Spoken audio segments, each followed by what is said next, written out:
Penyakit pemburu di broiler kan orang sudah banyak tahu ya kan. Jalannya kayak gini Pak, saya nggak perlu ngajarin ya kan. Teman-teman mungkin sudah ahli ya kan. Dan sudah sangat tahu pemburu ya kan. Cuma masalahnya kita sudah tahu itu penyakit pemburu kok kejadiannya masih ada terus ya kan. Vaksin yang bagus ya kan, masih ada terus ya kan. Nah, mengingatkan lagi ya kan, mengingatkan lagi ya. Mungkin ada sesuatu, oh ternyata ini mungkin ya. Jadi penyebab kenapa ada kasus itu. Mengingatkan lagi ya. Ada nggak yang belum pernah lihat kasus pemburu? Ada nggak yang sudah pernah lihat kasus pemburu? Yang 10 tahun ya.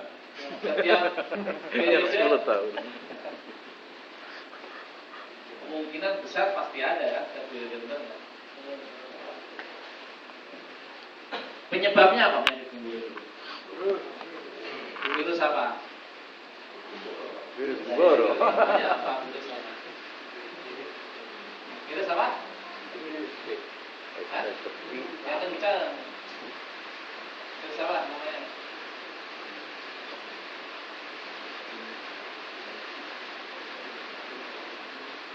Infeksius besar bisa kan? Kalau nggak tahu lah, karena teman-teman tahu.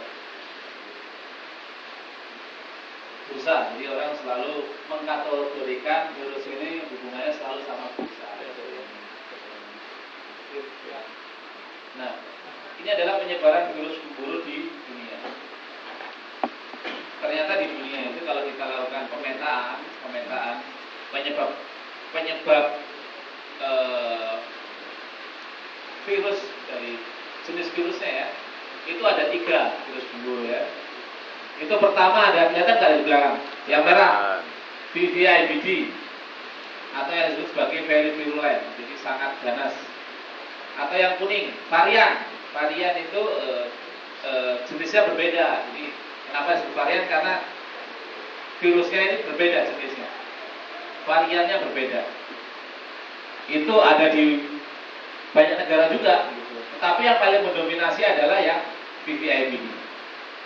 Yang biru adalah classical virulent atau disebut sebagai classical virulent IBD. Nah, itu ada masih ditemukan, tetapi hanya di 2 negara, di Australia sama di Saudi Arabia. Yang mendominasi adalah yang VVIBD sama yang varian. Varian yang coklat, contohnya varian yang di Amerika sama varian yang di Brasil, itu variannya beda, tidak sama. Tetapi yang harus kita catat, nah kita ngapain mikirin negara lain kan? Kita harus mikirin di negara Indonesia. Nah, di Indonesia dominan 100% yang ditemui adalah yang VVIBD, yang very virulent, yang sangat ganas. VVIBD itu yang kita temukan. Jadi kita bermain dengan virus pemburu yang sangat ganas.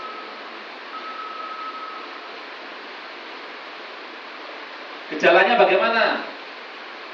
Teman-teman sudah tahu. Oh, kalau pemburu bursanya Pak, ya kan? Ada kemerahan. Mungkin di situ ada gelatin juga. Kalau kelihatan di sini ada gelatin. Ya kan? Ada pendarahan otot paha, ada pendarahan. Kalau kelihatan jelas di sini soalnya punya putih. Ada berak putih. Ada bengkak ginjal. Ada pendarahan profen di percabangan antara ginjal sama profen. Ini adalah dari gejala klinis dan kita pakai. Kalau dari kematian gimana Pak? Lihat yang balok-balok ini. Kematian dia akan naik, dia turun. Dalam waktu rentang berapa? 5-7 hari.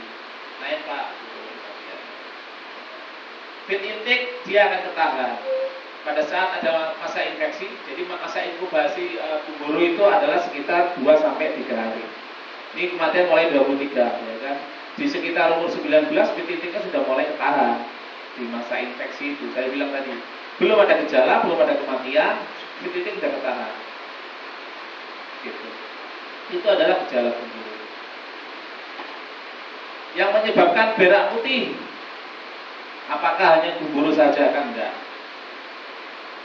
Sesuatu yang berhubungan dengan kerusakan ginjal bisa menyebabkan berak putih. yang menyebabkan pendangkalan pendarahan bursa sama pendarahan otot paha. Gumboro saja kan? ND bisa, AI bisa, ya.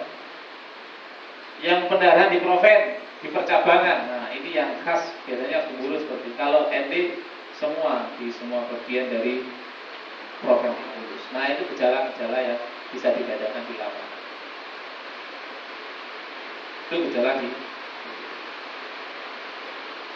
Nah, kalau kita mau mengontrol suatu penyakit, kita harus tahu cara hidupnya dia, benar nggak?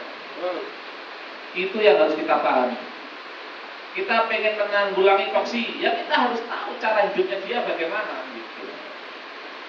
Kita mau menanggulangi gumboro, ya kita harus tahu. Ya.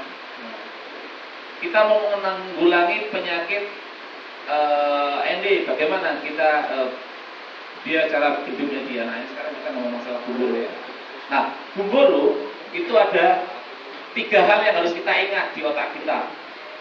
Virus ini pada saat berinteraksi dengan lingkungan atau berinteraksi dengan hewan atau berinteraksi dengan ayam, itu ada 3 hal yang harus kita ingat.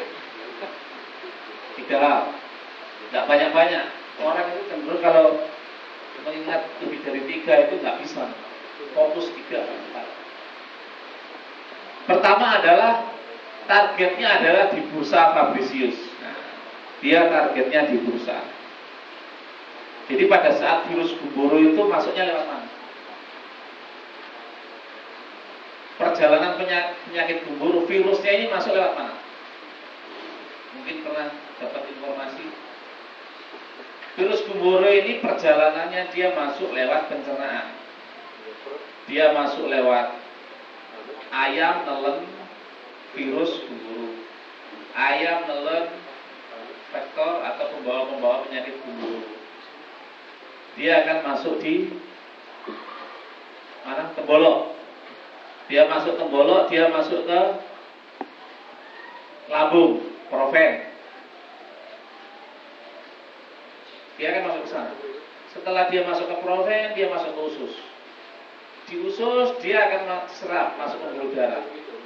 Dari pembuluh darah dia langsung mencari organ yang paling dia sukai. Nah, organ yang paling dia sukai adalah bursa Fabricius. Karena di bursa Fabricius itu ada namanya sel limfosit, ya, sel limfosit B.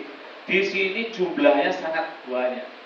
Dia sangat kaya yang namanya limfosit B. Nah, di situ kesukaan gumboro di situ. Kenapa dia kok selalu larinya ke bursa? Kenapa disebut infeksius bursa disease? Karena di situ, ya, targetnya bursa. Oke. Jadi setelah bursa, dia merusak organ bursa, dia nanti akan memperbanyak diri di bursa, habis itu dia dilepas lewat kotoran lagi, gitu. Dilepas lewat kotoran, makin banyak lagi, gitu. Nah, itu yang harus kita ingat. Jadi kenapa targetnya di bursa? Pak, kalau ayam nggak punya bursa bagaimana? Kalau ayam nggak punya bursa, ya virus gumboro nggak akan bisa mampu menginfeksi.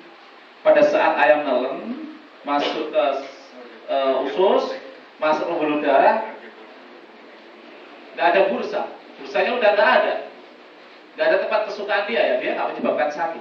Makanya gumboro itu hanya menyerang ayam-ayam yang masih ada bursanya. Ayam umur berapa? Ayam di bawah umur 19 minggu. Nggak mungkin ayam layer masa produksi kena gumboro, nggak mungkin. Ayam breeding, ayam umur 20 minggu ke atas, nggak mungkin kena gumboro. Ya, itu kenapa sejarahnya gumboro disebut sebagai infeksius bursa disease. Itu pertama, bursa. Ya. Kalau bursanya sudah dirusak oleh apa?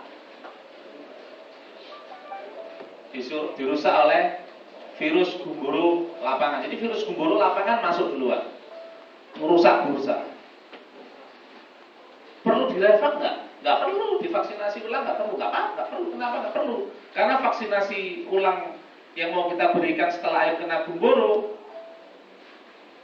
nanti vaksinasi targetnya kemana? Targetnya kan ke bursa sama. udah dirusak duluan sama virus lapangan. Makanya tidak perlu vaksinasi ulang pemburu. Cukup sekali vaksin, ya kan? Atau 2 kali vaksin, 1 atau 2 kali. Ya, kenapa 2 kali? Karena bisa jadi vaksinasi yang pertama gagal, vaksinasi kedua membantu pada saat ada kegagalan aplikasi vaksin. Gitu. Nah, biasanya di layer sama breeder mereka menggunakan 2 kali vaksin. Kalau di broiler sekali vaksin cukup. Itu kenapa sejarahnya vaksinasi itu hanya sekali, ya gitu ya, sekali.